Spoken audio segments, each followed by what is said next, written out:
Good morning, everybody, and welcome to the St. Mark's Kids Chat.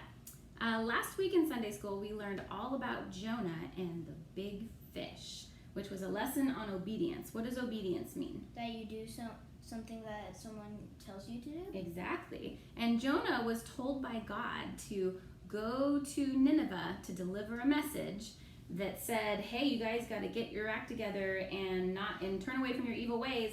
Otherwise, in 40 days, you're going to have some destruction on your hands. So, eventually he went and delivered the message, but at first he didn't. So he was first eaten by a giant fish. He was. He got on a ship and went on a boat, and he got thrown overboard, and he was eaten by a giant fish. But turns out that fish was a blessing, right? Because it kept him from drowning, which was great. So it just shows that God, even in the hardest of circumstances, loves us and provides for us. So, and the same thing applies to the Ninevites. So God loves Jonah just as much as he loves these Ninevites who are misbehaving, right? So this week, we are going to learn about Jonah's heart. So Jonah, even though he eventually obeyed, like we learned in last week's lesson, in this week's lesson, we're gonna find out that even though he obeyed and did what God asked him to do, his heart wasn't in it. He really, he actually wanted the Ninevites to be destroyed. So because guess what? When you're a prophet, remember a prophet is somebody who delivers a message on behalf of God, right? When a prophet foretells that something's going to happen and then it doesn't happen, what do you think? How do you think he felt about that? Embarrassed. A little embarrassed, right? Like, hey, I thought that this was going to happen. You told me to go tell them that in 40 days you guys are going to be destroyed. But the Ninevites turned from their evil ways and obeyed God. And so God blessed them in that way by not destroying their city. But Jonah wasn't happy about it.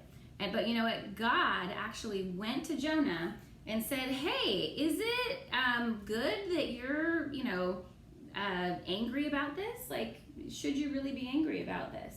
And Jonah kind of stomped off and he went outside of the city. And he was in the hot sun. It was really, really hot outside of the city. And so guess what? Even though Jonah had a bad attitude, God provided for him in a really big way. So God made a little leafy plant sprout up from out of nowhere and provide a little bit of shade for Jonah to kind of be under. How do you think that made Jonah feel? Less hot. Less hot, happy, right? Loved, right? That God provided for him in that way. But guess what happened the next day? The next day, God also sent, you guys can see it really close, a little worm. Sawyer and Max found this little guy. He's cute. And what happens to a leaf when a worm gets around it? What do you think happens, Max? It eats it, exactly. So this is kind of what happened to that little plant. So look at what happened. It's got holes in it, and that worm ate it. And was it really hot outside? Yes. So guess what happened? It got like scorched, and it sort of just withered away. So now Jonah's still out in the hot sun with no shade cover over him. How do you think Jonah was feeling? Thirsty and hot. Thirsty, hot, maybe a little bit angry, and God said to him, "Are you angry about this plant?" Not, and you know what God asked him to? God asked him, "Well, did you tend to the plant?" What was Jonah's answer? No, he didn't tend to the plant. And so in a way, God was actually comparing the little plant that was withering away to the Ninevites, right?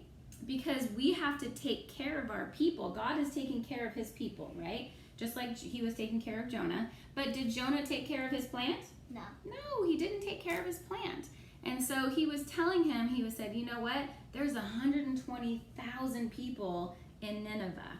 And they don't know the difference between their right hand and their left hand. And when he said that, he really meant by saying to them that they don't know any better than to act evil like this. And so they need a little bit of tending to. They need a little bit of encouragement, right? And so just like the little plant needed some encouragement. So it was just a huge lesson for Jonah to remember to be patient with the Ninevites and to love the Ninevites, because that is what God does. So I have a couple demonstrations just to kind of learn about a little bit more about patience and love. So why don't you guys come on down here? Why don't you come over here, Maxie? So let me ask you guys a question. Here is a little ice tray, right? You guys have seen these before. You put them into the freezer, right? And what happens when it goes into the freezer?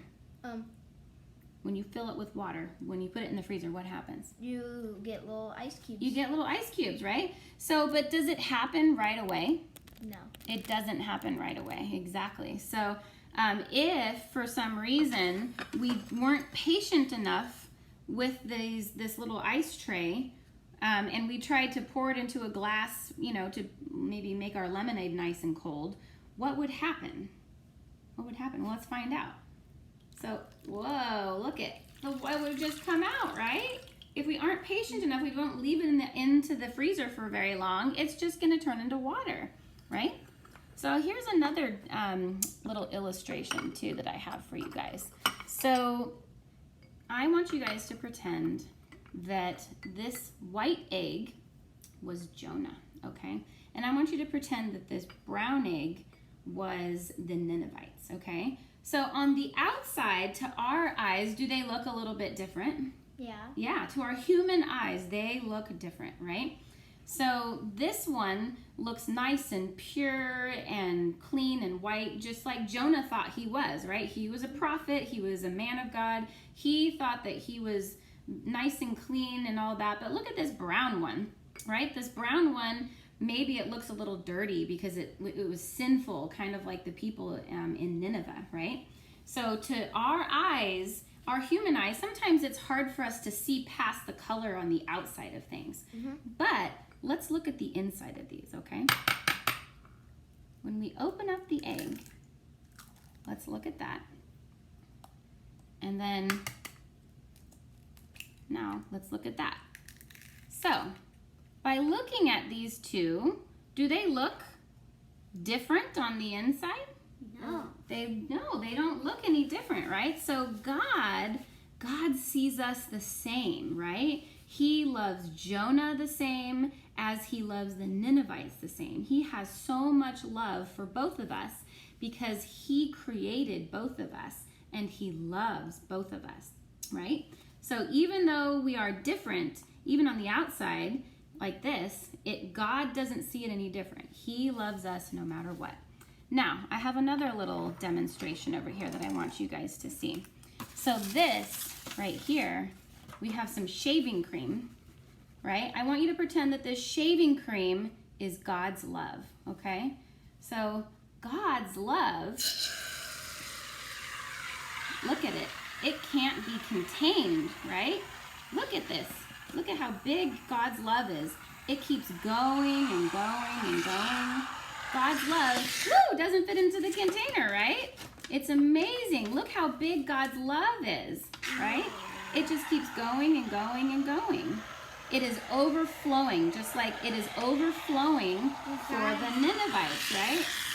He can't be contained. Like, look at this, looks bigger than this container was, right? It just keeps coming out. And we've done other lessons like that where it shows that God's love is so big, it is so overflowing that it can't stay inside of its container. It's going to keep going and going and going, just like the love for the Ninevites, right? So that just goes to show us that even if there's somebody in your life, I want you guys to be thinking this week that is there somebody in your life that bugs you a little bit, kind of like Jonah was bugged by the Ninevites, right? I want you to remember that God's love is overflowing for them too, okay? So be thinking about who you can show God's love to this week. Have a good day, everybody. Bye-bye.